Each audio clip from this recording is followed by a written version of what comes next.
Welcome to the Elaborate Topics podcast, where we focus on lab-specific strategies for medical laboratory professionals. We're proud to be the healthcare detectives that work behind the scenes to get the results needed to influence medical decisions. Let's grow together and jump right into the lab. Welcome back to another episode of Elaborate Topics. I am your host and laboratory mentor for this podcast, Tywauna Wilson. I am so excited about the opportunity to talk with you all things medical laboratory. For those of you tuning in for the first time, Elaborate Topics is a weekly podcast where myself and my co-hosts Lona Small and Stephanie Whitehead bring you topics related to laboratory and leadership to help you excel inside and outside of the laboratory. I am super excited for today's show and the opportunity to interview my friend, Cedrick LaFleur. Cedrick is a motivational and empowering senior executive with more than 30 years of success across the healthcare, sales, leadership, and sports industries. Cedrick has been married to Tammy for 33 years. They have 2 children, Trikessa and Patrick. Cedrick is the founder and chief executive at LaFleur Leadership Institute, where he has created a successful company which delivers workshops, seminars, keynote speeches, and coaching for organizations focused on leadership development. Cedrick is an executive director with the John Maxwell team. His responsibilities include executive leadership coaching and training, keynote speaking internationally. Recently, he was in Costa Rica helping lead a government leadership transformation for Costa Rican government. In addition, Cedrick is a Dave Ramsey Certified Master Financial Coach, where he provides financial literacy training to individuals and organizations across the U.S. Cedrick is the chairman of the Executive Leadership Circle, which is a private organization where thought leaders discuss and address global topics. Finally, he serves as founding partner and president of Lake Charles Education Collaboration, Incorporated, a 501c3 education-based think tank. Their focus is to help low-performing and failing schools improve academic outcomes. Cedrick recently retired as regional sales manager from Abbott Laboratories after serving for 22 years. Prior to his Abbott career, Cedrick served 10 years in the clinical laboratory setting in the U.S. Air Force and civilian sectors. He was a blood bank supervisor, so kudos to the blood bank people out there, chemistry supervisor in the Air Force, and QA/QC lab manager in the civilian sector. Hey, Cedrick, welcome to the lab. How are you?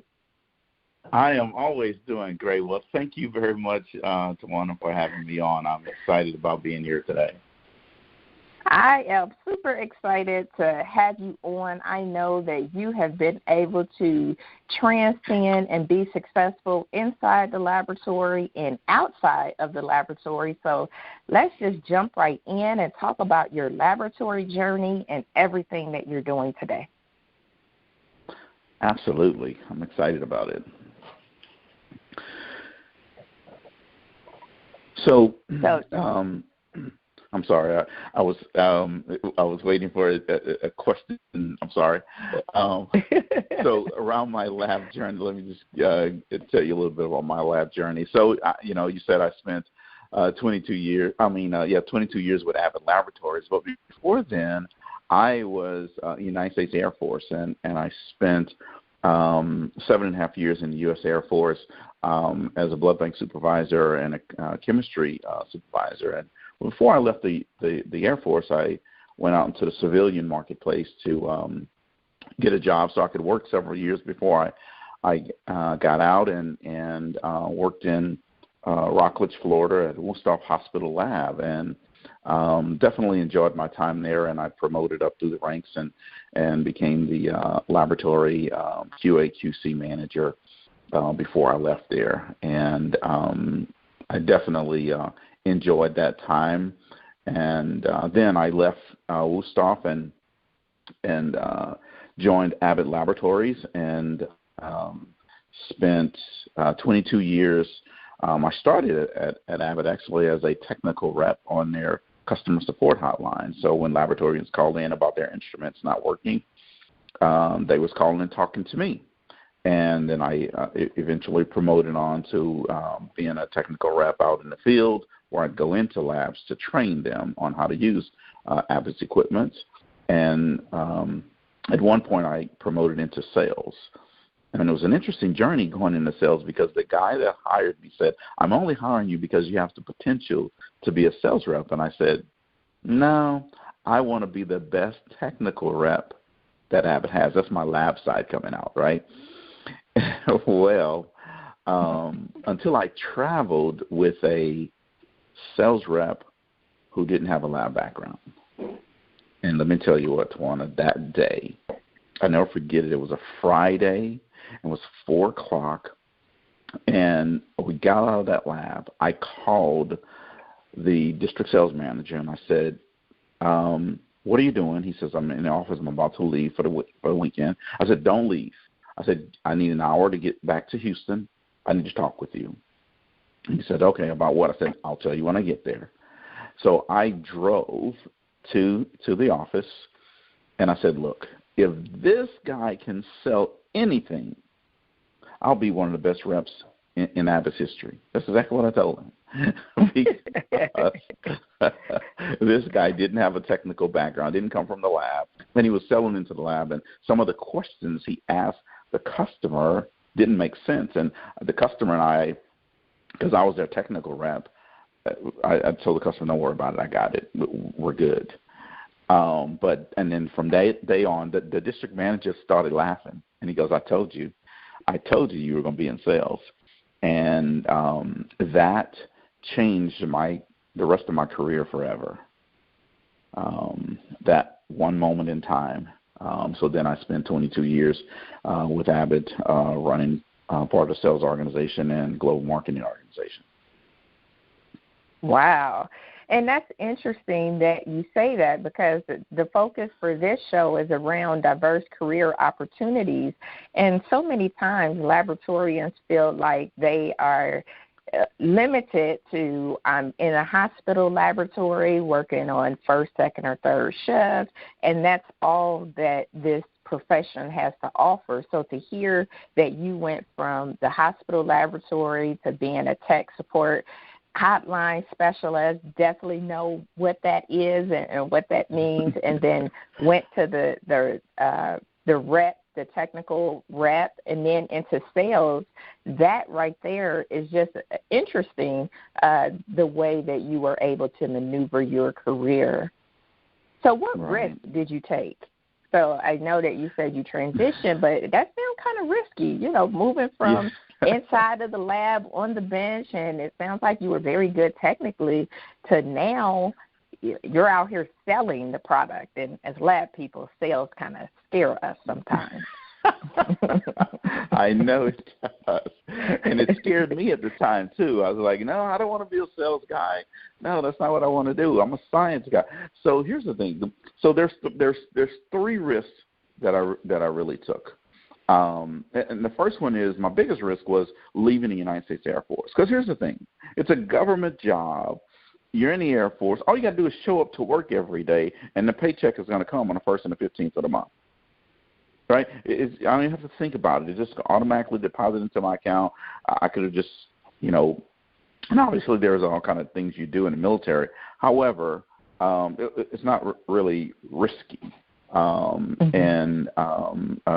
But my risk was, I decided that I'd accomplished everything I wanted to accomplish in my young Air Force career, because I went in the Air Force while still in college and said I wanted to complete my college degree, and then I would leave. So once I completed my degree, that's what I did. So in the middle of my second term, you sign up for 4-year terms. During the middle of my second term, I decided that I was ready to go. So I made all the phone calls I needed to make and all this type of stuff. And, in fact, my supervisors in the lab didn't even know until, I had 2 weeks left that I was leaving.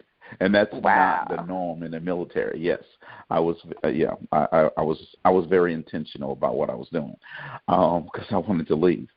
So I did that. But then before I left the lab as the military, like I said, I started working in a civilian hospital, and so I started in as a bench tech and quickly rose up through the ranks because I was not one that was going to be, I didn't want to be a bench tech for 5 years. I didn't want to be a bench tech for however long some of those other bench techs had been there. That was not my dream. Okay, it's nothing wrong with it, but it just wasn't my dream. So I started, this is how I became the QA/QC person. I started really working, because I was doing it in the Air Force, quality control. So I started showing them all the things I knew. And the person who had been running that department was, or leading that effort for the lab, was going to be retiring. So I started my politicking about, hey, this is what I want to do. Here's how we should do it. Da, da, da. Eventually, when that person retired, they promoted me to that position. So then a couple of months in, the hospital purchased like all of these clinics, these outreach clinics back then. This is late 80s, early 90s, okay? And so we had like 20 different clinics that we were managing. Well, QA/QC needs to be done in all those labs. So who was in charge of that? I was in charge of that as well. And that was nice, okay? Remember, hospitals love to have you to have initials behind your name and give you a lot of responsibility. However, what doesn't normally come with that is pay, the zeros, okay? And I said to my lab manager, director, I said, look, I'll do this. I love doing it, and it's fun, but I need a pay raise. And to his credit, he went out and championed that cause for me. He went to HR. He went to the VP of HR. He did his due diligence. And they came back a few weeks later and said, no, we can't do that. I said, not a problem. Just know that this is my 6-month notice. Now, that's what I literally said to them. I said, this is my 6-month notice. And they said, well, what do you mean by that? I said, in 6 months, I won't be here. I said, so this gives you an opportunity to let me train someone. And they said, well, why would you? I said, because you don't value me. You see, because I can't go to the bank with, I'm in charge of all of these clinics and I have all this responsibility. This is exactly what the conversation we had. And so I proceeded that very next day to write down, I went in the lab, and every vendor that we had an instrument for, I wrote down the phone number for. And I reached out to them. This is before you can just go pull up stuff on the internet. I called their 800 number, found out the HR information, and I sent my resume to every vendor that we had in the lab, every one of them, from blood bank to micro to chemistry to virology to histology, every vendor. So I got a phone call from 2 vendors, Beckman Coulter and Avid Laboratories. First was Beckman, and Beckman offered me a job to move from Rockledge, Florida to Hialeah, Florida, down Miami area, but they wanted me to pay for my move. And I told them, obviously, you don't want me. Because I said, look at this is the situation. You are a $1 billion company, and you're asking me to move myself. You don't want me. That's exactly what I told the HR person, and we hung up, and that was the end of that. A couple of weeks later, on April Fool's Day, 1996, I was interviewing for a lab manager's job, a lab director's job in another location, and I got home, and my wife said, hey, you got a call from Avid Laboratories today. Now, I knew it was April Fool's Day. I initially thought it was April Fool's joke. So I called the young lady back. I'll never forget her name. Her name was Christy Schultz. I called her, and for the first 5 minutes, Tywauna, I had her trying to convince me that this was not an April Fool's joke. Because I was convinced it was an April Fool's joke. And finally we got past that, and I got the interview, did a phone interview. They flew me to Dallas. I did an interview with me and 6 other people I was interviewing with right on the panel. So it was just like, questions were coming left and right. So my risk was leaving the Air Force and leaving that constant, steady paycheck. And then the next big risk was, trying to figure out what I was going to do after I told the hospital that they were getting my 6 weeks notice. Now, and here's how I got the job at that hospital. So I went and applied for the position, a bench tech position. Mm-hmm. And on like today, this afternoon, the next morning, I called the lab director and I said, "Hey, I'm calling to follow up on my application that I put in." He goes, "Well, when did you put that application in?" And I said, "Yesterday afternoon." And he started laughing. He said, "Wait a minute, it's just like this morning, and you're telling me you did this yesterday afternoon." I said, "Yeah, but you have a position open, and I applied for it, and you haven't called me." He started laughing. He goes, "I need to talk with you just because of this phone call." And we set up an interview for a couple of days later. I walked in. He goes, "I'm hiring you right now." He says, "We don't even have to have a conversation. I just wanted to meet you in person." He goes, "Because no one's ever been that bold about and committed to a job like that." And he hired me. And, yeah. Wow. Cedrick, that was good. I appreciate that you said, some of those risks were bold moves. Like, you're not going to pay for me to move to Florida, then this is not the job for me, or just saying, "Hey, I put in my application yesterday." Like, basically, what's up? Like, you got an opening and I got a talent. So what we going to do?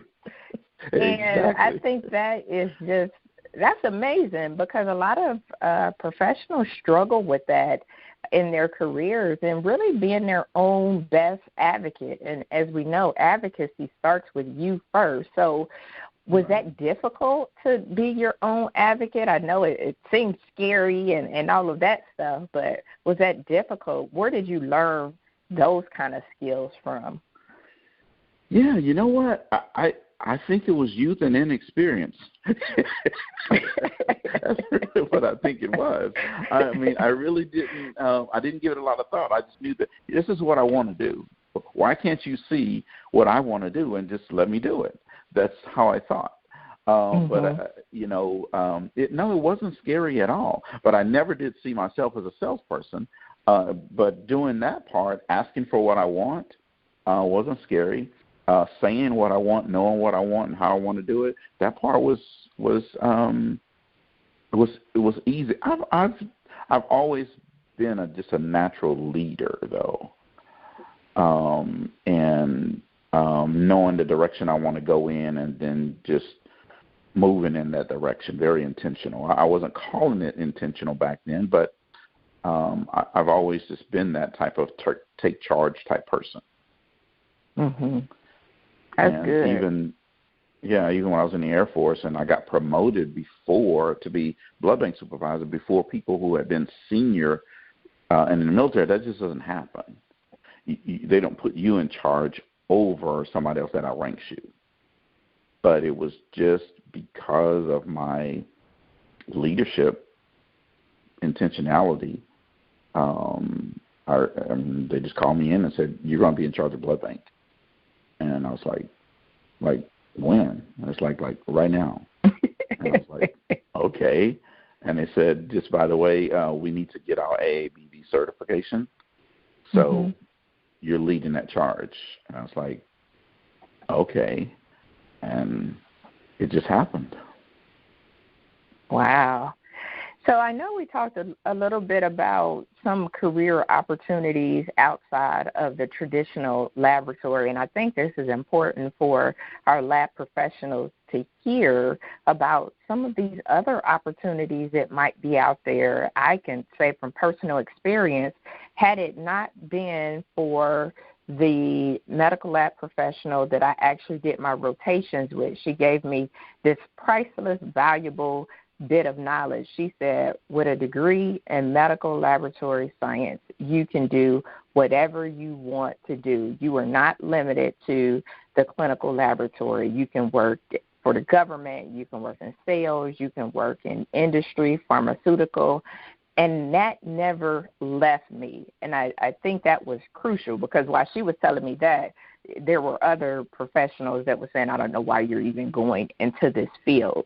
But it sounds like maybe you had one of those people in your life, or maybe it was you that had that foresight that I can do whatever I want with this degree. You want to talk a little bit more about some of those other opportunities that we may have some scientists right now going through a program, and all they are thinking about is working in a hospital lab on first, second, third shift. Yeah, you're absolutely right.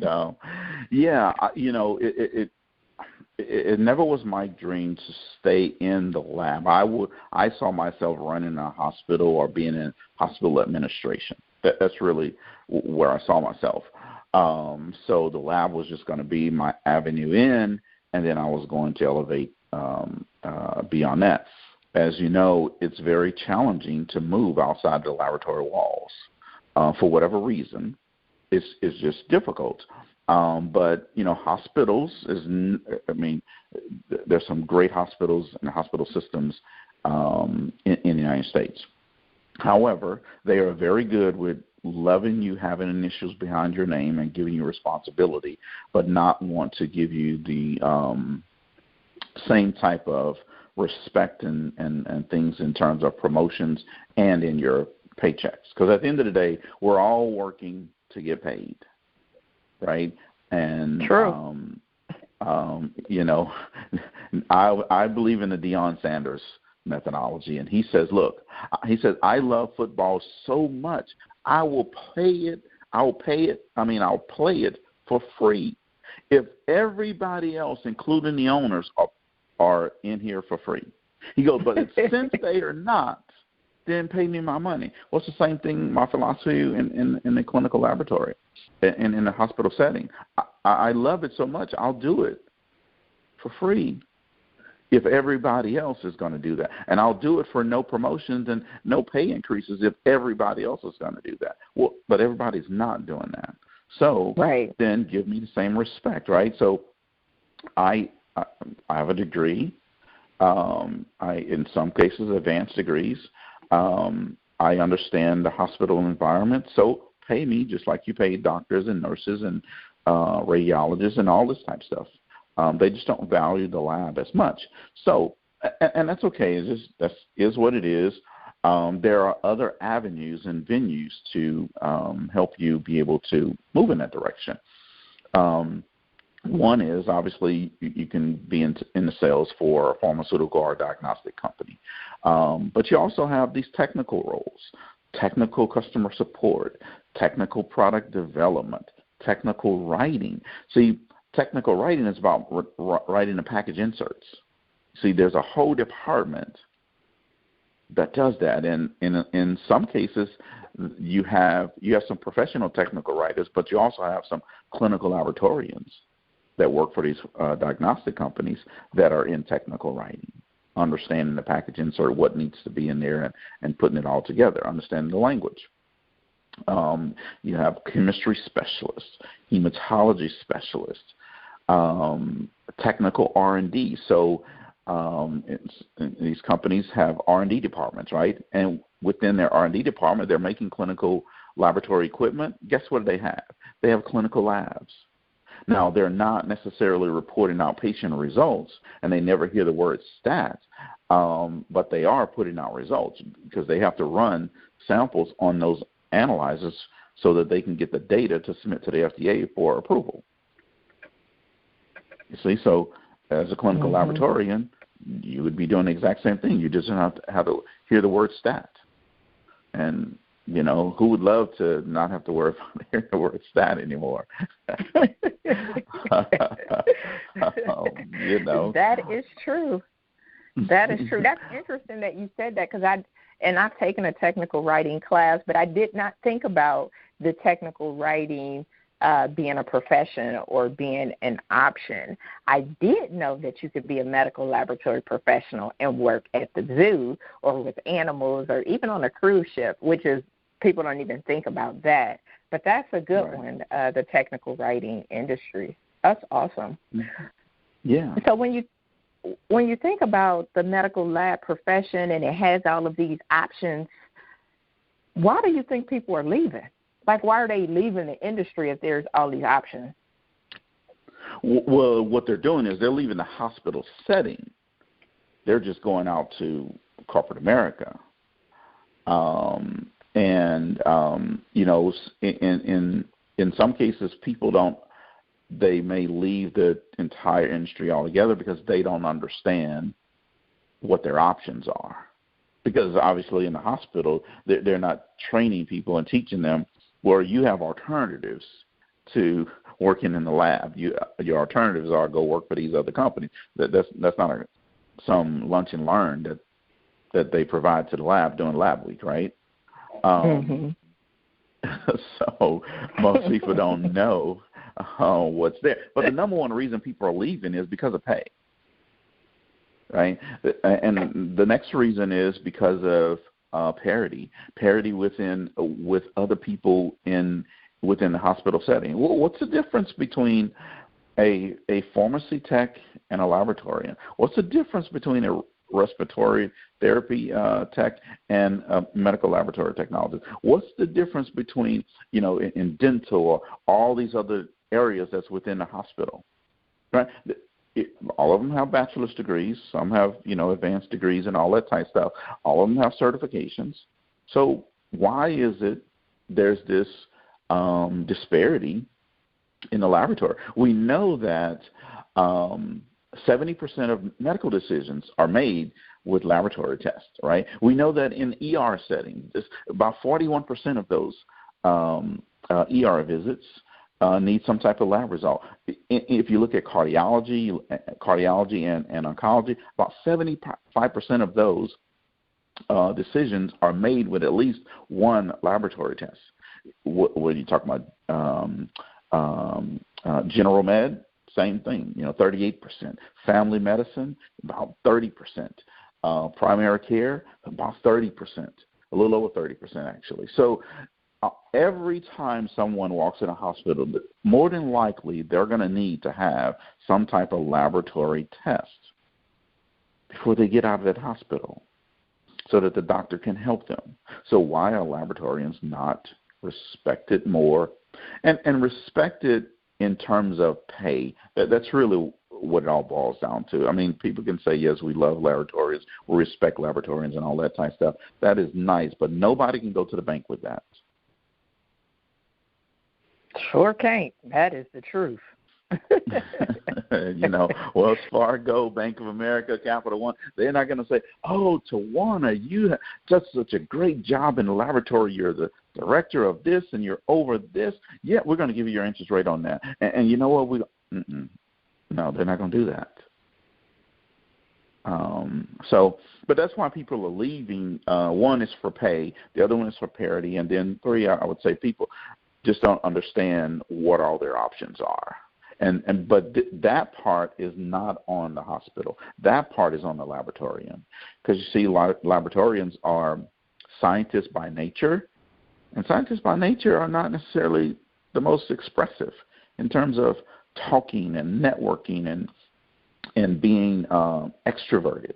The more introverted, they want to get behind the instrument and listen, let me press that button, or get behind that tube and let me just do that, versus networking and connecting with other people. That is very true, because medical laboratory professionals, a lot of them, and I'm in different groups on Facebook and LinkedIn about it, and they always complain about the lack of recognition. And I'm not sure if the lack of recognition is from the profession, if it's from their leadership at their respective employers. But what are your thoughts for the laboratorian that says, well, I'm not being recognized, which to me is kind of a loaded statement. But what are your thoughts on that for them to gain visibility? Yeah, well, people are not going to recognize it until you recognize yourself. You see, if you see value in yourself, then you can add value to other people. And add value to other people means help them understand who you are, what you do, what value you bring, and all that type of stuff. But scientists, by nature, want people to just because I'm a scientist, you should respect me. Yeah, that's nice, but it doesn't work that way. Sometimes you have to toot your own horn. And, the hardest question for people to answer is, tell me about yourself. Tell me, why should I select you versus someone else? You see, they can tell me all the stuff that they do, but they can't tell me about them. Meaning, to want to tell me who you are. I don't want to know about what you do. Tell me who you are. And laboratorians, scientists, typically struggle in that area, promoting themselves. They look at it as it's sales and it's promoting myself, and I shouldn't have to do that. No, well, you have to. This is why doctors and nurses and other groups are more visible in the hospital setting, because they champion for their cause better than laboratorians do. And, I remember listening to one of your podcasts and your other podcast, and you were talking about interviewing, and you said someone had interviewed and thought they were getting a first shift position, but they really got hired for a third shift position. And then someone else, I think it was like a pay issue or whatever. Well, it's because we don't speak up enough and ask all the right questions. Because we don't want to push someone's button to challenge them a little bit or make them think a little bit. It's not necessarily that I'll hear people say this a lot. I don't want to make them mad. Well, I don't want to make them mad by me keep asking, is this a first shift position or is it a third shift position? You see, I'm going to go into the interview clarifying what position we're interviewing for. So then that way on the back end, I won't have that, wait a minute, that's not what I was interviewing for. That's not what I was hired for, type thing. And laboratorians have to speak up more. And when they speak up more as a group, they will get more recognition in the hospital setting. Absolutely. You hit the nail on the head with that. That is very important. That, again, it goes back to that self-advocacy and that clarity and awareness and asking great questions.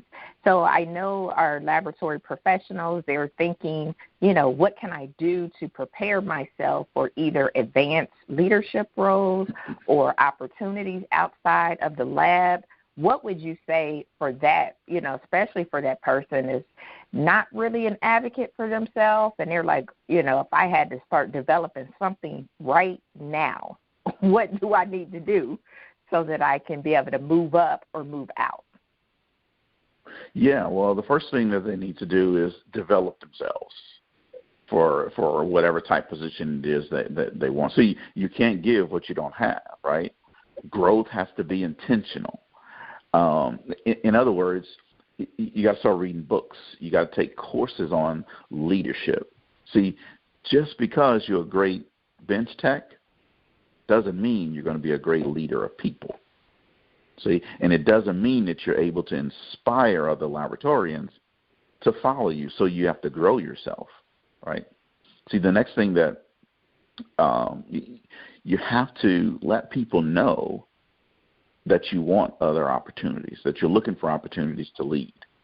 See, I live by that philosophy, and this is a sales-type philosophy, and laboratorians need to take this philosophy. You don't get what you deserve. You get what you ask for. You see? And that's good.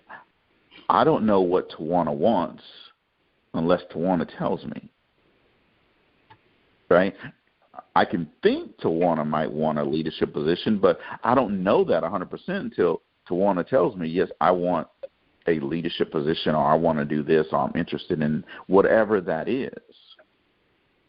So you gotta make yourself available. When this laboratory QA/QC position was getting ready to come up for, I knew that the person who was leading it was getting ready to retire.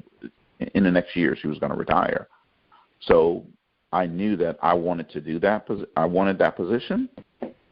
So then I talked to that person first, and then I started showing the other laboratorians and my lab director, lab managers, the other lab managers, because there were 6 lab managers and a director, showing them what I could do. I just bring in articles, bring in ideas, and all this type of stuff. In fact, back then, Westgard rules was obviously out and all this type of stuff. However, Dr. Westgard had just came out with the OpSpec charts. I mean, he literally had just launched it. I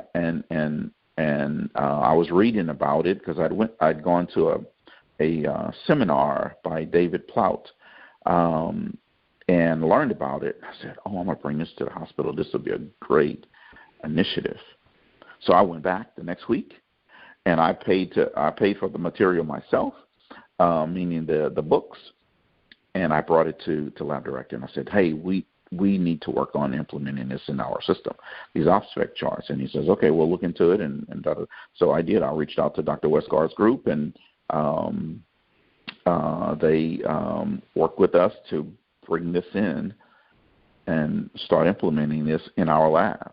So you see, what I was doing was I was being very intentional and working on the things that was important to me, that I knew was going to help me get into a right light for, hey, who can we give this position to? So you have to be very intentional. You don't get what you deserve, you get what you ask for, and you got to develop yourself as a leader and read books, take courses. All those things are available today. That's good. So when you say develop yourself and read books, I know as lab professionals, we're all about reading books and attending courses, but what do you feel has been beneficial? So what kind of courses or what books would you tell somebody to read? I know the professional societies, ASCP, ASCLS, CLMA, AACC, and several others, they all offer these courses, and most of the courses are like one direction, meaning that you have somebody, they teach one something, and then I'm either listening to it or watching it. But it seems like, especially for lab people, that they would benefit more from an interaction, more of an interactive type of a program or course. So I just want to hear your thoughts a little bit more about, like taking courses and reading books, some out-of-the-box programs that maybe laboratorians are not necessarily considering. Yeah, so, no person on the planet really learns well in the talking head type scenario. After the first 20 minutes, pretty much everything else is you forget that the minute you walk out the door.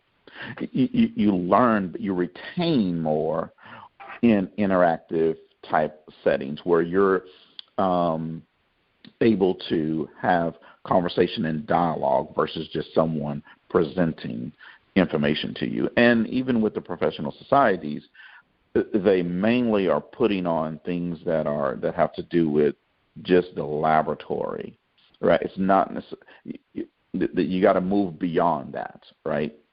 It's not just teaching you more about the lab. Most people already know everything they need to know about the lab anyway. It's moving beyond those things. It's developing the leader within you, how to lead people, how to influence people, how to inspire people, helping people understand how to dream bigger than themselves. See, that motivates and that inspires people.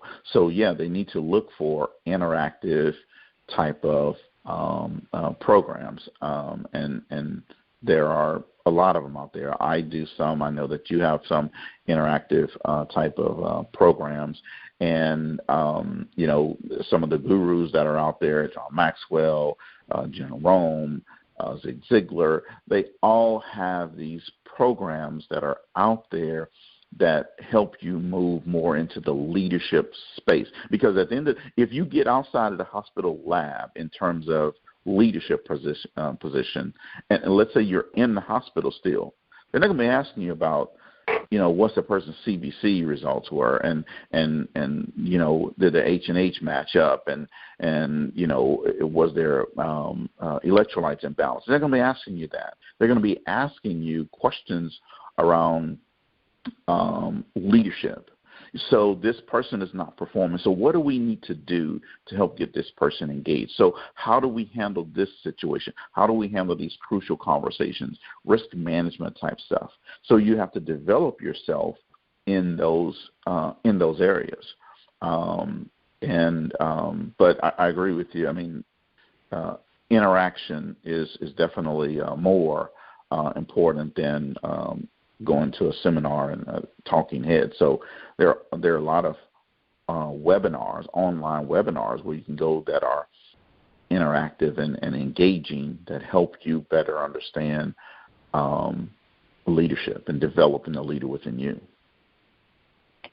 As you talk about developing, so what one book would you say for somebody who needs to read a leadership book and is going to give them a great jump start? What book would you recommend? Well, before I would tell them to read a leadership book, I would tell them to read the book by Napoleon Hill, Think and Grow Rich. You see, that's a good because one. that book is it's about mindset shifting.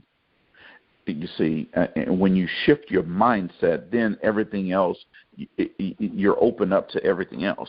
So now you read Think and Grow Rich, and what I like in this book, in chapter 2 on the desire, he says, any person that wins at an undertaking must be willing to burn his ships and cut all sources of retreat. Only by doing so can they develop that mindset known as a burning desire to win. So you got to have an all-encompassing burning desire to win in everything that you do. So now, once you do that and you open yourself up to this, Tywauna, then all of a sudden going to a class on attitude or equipping or self-improvement or teamwork or relationships or leadership, then all of a sudden those courses make sense to you then. You see, because now you're opened up your whole way of thinking, and you push your limits of growth, and you got away from the science courses. You don't need to go take another course on the new things happening in clinical chemistry or serology's greatest advancement. You don't need to take any of those courses anymore. Now you need to start taking courses on I'm serious. I mean, I'm just being real. I love the lab. I still have my license. I keep it up, and I haven't worked in a lab since 1996, and I don't plan on working in any labs. However, you got to go do something else, right? So if you want to read a book, go to Think and Grow Rich first. Then the next book you should get is, I would tell you, the 21 Irrefutable Laws of Leadership. And that book is going to help you with understanding what a leader is. Or you can read the 21 Indispensable Qualities of a Leader, right? So now you understand what a leader is. And then you move right into the 15 Invaluable Laws of Growth. It's all about then growth mindset stuff. Then you go into a book like Put Your Dream to the Test. Right? So those are books that's going to challenge you, make you think different, make you grow yourself, and I guarantee you it will help you. If you want more money in your life, you got to start reading books like this, and you'll get more money in life. If you want a promotion from the bench, you got to start reading books like this, or going to seminar webinars. that are teaching things like that, that's what's going to help you. Getting more deep into the science, and that's not going to help you, because not one CEO is sitting there thinking about just of a hospital, is thinking about just the science. He's thinking about how to manage all those people that's in that building, how to lead them into a new era, into a new direction right now. And he has doctors on the team and those type people on the team who are going to take care of the science part. That's not his job to worry about. So if you want to be a leader, it's the same thing if you're in a lab director. You don't need to understand all the science anymore. Now you need to start thinking about, how am I going to motivate, lead, and inspire? How am I going to change my lab from a cost center to a profit center? That's not about the science. That's about the people. Absolutely. Absolutely. I love that. And when I think about everything that you said, I think that is critical in being able to transition from the bench to any other leadership role or role in the laboratory. What do you think about mentorship and coaching, like having a mentor and having a coach? I know in our industry we hear you need a mentor, you need a mentor, you need a mentor. And for lab people, when they hear you need a coach, that feels more in the lab space. When we hear coaching, it sounds like it's like it's a corrective behavior, like I've done something wrong and now you are giving me coaching. So can you talk a little bit, because, it could be coaches out here, and as lab people, I don't want no coach. Like, listen, I'm trying to do my job, and I'm trying to do it well, and I do not need no coaching. Yeah. So can you talk a little bit about the difference between a mentor and a coach, and do you need both, or, in order to be able to move up?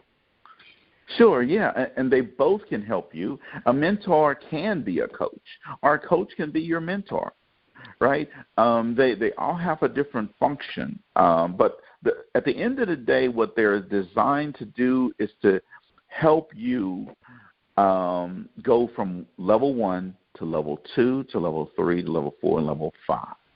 Okay, so you can have a mentor. You can call them a mentor or a coach. You can have a person that's in the lab that's going to help take you, someone that's ahead of you, okay, can be your mentor, they can be your coach. Now you want to get someone that's outside the laboratory to be your mentor or your coach, right?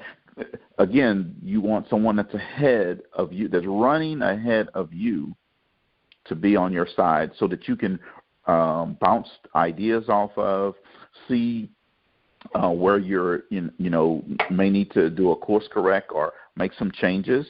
I would tell you, don't get caught up over the term. Whether you call them a mentor or you call them a coach, they're designed, just like a sports coach is designed to help lead a team. A mentor is designed to help you really lead yourself. They just help facilitate it. The coach is doing the exact same thing. Okay, they're not there to just tell you what to do. They're to help you. They pull out of you what you already know you should do. You see, you should find a mentor or a coach that has the heart of a teacher. And how are you going to know if they have a heart of a teacher? If they're willing to ask you questions and listen to what you said, versus just telling you what to do. You see, because I don't need another Cedrick. I need the best Tywauna that there can be, right? And you don't need another Tywauna. You need another, Marissa to be the best Marissa can be. Whoever that person is, right? So the person who has the heart of a teacher is going to ask you a lot of questions. Good leaders ask great questions. That's another great, actually, it's a great program, Tywauna, that people can go to and to understand how to ask great questions. But a mentor or a coach is going to help you with this, and they're going to help take you, again, to a level that you can't go on your own. and everybody needs them. I have them. Now, I'm sitting here as a person that's retired, that has all the money that I need and resources that I need. But I have a mentor and I have a coach, people that's running ahead of me. Because here's the thing, Tywauna, I also have people that are running behind me that I need to be a mentor or a coach for. Absolutely. I love that. You are absolutely right. You need a mentor or coach that's ahead of you that can be able to show you something. So that is absolutely great information that you have shared. In our last few moments, I just want to ask kind of a fun question. But if there were to be a book written about your laboratory career, Cedrick, what would the title be? And what would the back cover of the book summary say? Yeah. So the title of the book would be Ordinary to Extraordinary. Now, I know the laboratorians are going to say, oh, the word is not extraordinary, it's extraordinary. Yeah, I don't like that word. See, I'm a leader. I make my own words. Ordinary to extraordinary is what the book would look like, and the word extra would be in all caps. And then the summary would say, he was a person that never accepted limitations. He never accepted the concept of the status quo. He always pushed his limits of growth. He was a dreamer, a visionary, and a person of influence. He went from ordinary to extraordinary. That's what it would say. Ooh, I like that. All you need is a cape right there. And as we know, some leaders, super leaders, wear lab coats, and that you just said it with your book. I like that. Let me know when I can pick that up and where I can pick that up. I am speaking it into existence today on the show. Okay. I actually have an outline for that book already, but I haven't done anything with it yet. Okay, well, let's get it done since you are retired. But as we know about retired folks, they stay busier than people who are not. So, Cedrick, what last leadership tidbits or personal growth tidbits can you leave the lab community with that they can use to excel inside and outside of the lab? Yeah, always look for opportunities to lead. Always look for opportunities to network outside of the lab. See, I know that you love your job. I know that, but here's the thing. I know that you also want to go to a higher level. And in order to do that, you have to be a good networker. You have to be able to get out from beyond yourself. And here's the thing I'll leave the audience with. See, those who know how to do a job will always have a job. But those who know why will always be their boss. You see?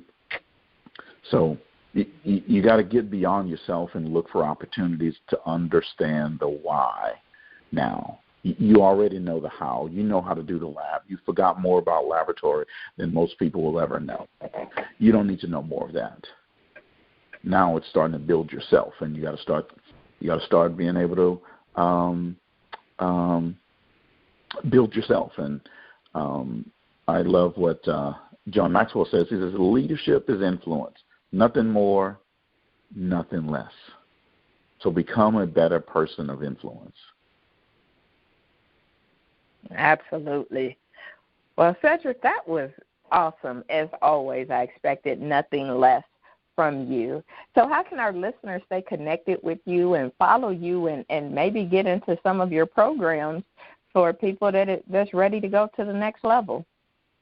Yeah, so the easiest way to do that is to go to, LaFleurLeadershipInstitute.com. That's our website. And LaFleur is LaFleur. So it's LaFleurLeadershipInstitute.com.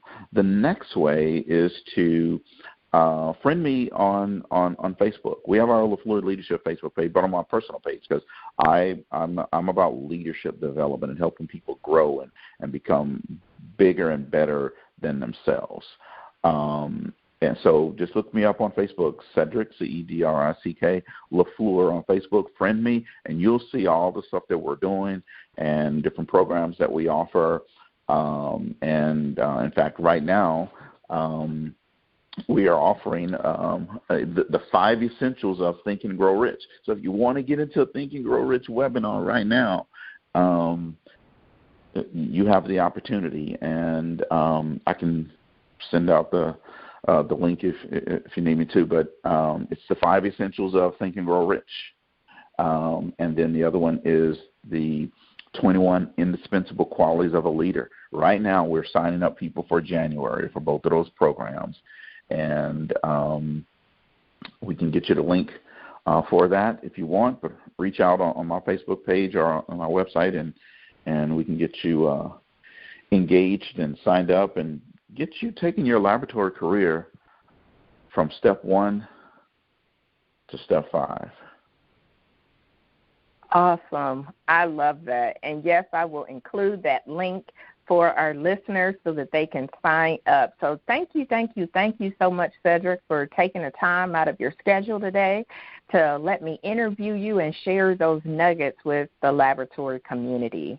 I really appreciate it. Absolutely. And can I say one thing before we leave? So, folks, Tywauna is a laboratorian. She's living in a lab every day.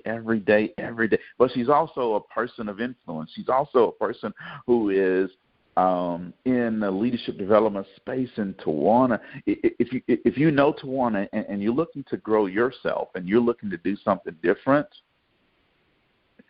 Tywauna has a program that has about 9 different courses in it that can help walk you through a journey where you start at first base, and then you move on around the second base, and you go around the third base, and then you come on home. And in that program, she's going to teach you about ethics. She's going to teach you about mentoring, attitude, leadership, success, teamwork, building relationships, and self-improvement. All of those programs you can get from her. And let me tell you what, if you want to change your trajectory in the laboratory or outside the laboratory, you need to sign up for one or all of those programs, and it's going to help you change the course of your life. I guarantee you that. You see, I come from the lab, and I know the programs that she has and what it can do for you. I know she didn't want me to do that or say that, but I'm just telling you, folks, if you want to change what you do and how you do things, get registered for those programs, because she has the goods to take you to a whole nother level. So, sorry, Tywauna, but I appreciate that, Cedrick. That was very nice of you, and I really appreciate it. And you're right. All of those programs are in my Standout Leader Academy, and our inaugural Founders cohort will be starting in January. So people can go to Standout Leader Academy for information on how to get selected for that inaugural class. So thank you so much. I'm looking forward to it. Very excited about taking these leaders on a journey. Awesome. So thank you so much, listeners, for tuning in and checking out this episode of Elaborate Topics with your co-host for this episode, Tywauna Wilson, and my special guest, Cedrick LaFleur. If you like what you heard today and want to listen to previous shows, which I highly recommend that you do, subscribe at directimpactbroadcasting.com, or you can check us out on your favorite podcast platform, Spotify, Apple Podcasts, Google, iHeartRadio, you name it, we're there.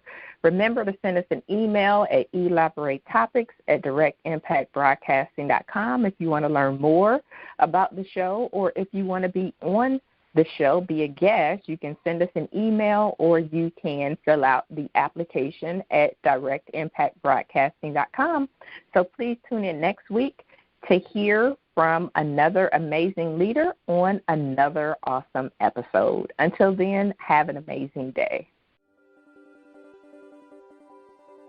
Thank you for tuning in to another episode of Elaborate Topics. where your hosts discussed relevant strategies for laboratory professionals. Please subscribe to this podcast on your favorite podcast platform and listen to us on directimpactbroadcasting.com.